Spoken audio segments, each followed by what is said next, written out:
ইরানে পারমাণবিক ক্ষতির ভিন্ন রিপোর্ট নিয়ে প্রশ্ন। সাবেক পেন্টাগন কর্মকর্তা মিক মলরয় প্রেসিডেন্ট ডোনাল্ড ট্রাম্পের প্রথম প্রশাসনে দায়িত্ব পালন করেছেন।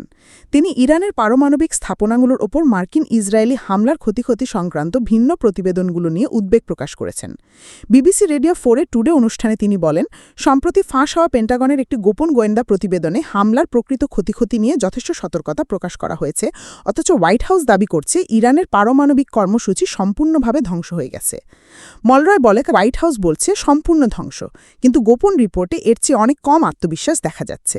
যদি আগের মূল্যায়ন সঠিক হয় তাহলে এখনকারটা ভুল, আর যদি এখনকারটা ঠিক হয় তাহলে আগেরটা ভুল।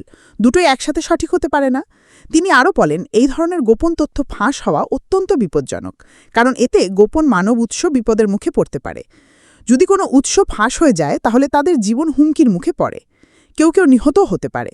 সঞ্চালক যখন তাকে প্রশ্ন করেন, মার্কিন যুক্তরাষ্ট্র কি ইরানে হামলা চালানো শেষ করে দিয়েছে, মলরয় স্পষ্টভাবে বলেন, আমেরিকার অবস্থান পরিষ্কার। ইরান কখনো পারমাণবিক অস্ত্র পেতে পারে না। সেক্ষেত্রে যদি প্রয়োজন হয় তাহলে ভবিষ্যতেও আরও হামলা চালানো হতে পারে, যাতে নিশ্চিত করা যায় তারা অস্ত্র তৈরির পথে না এগোয়।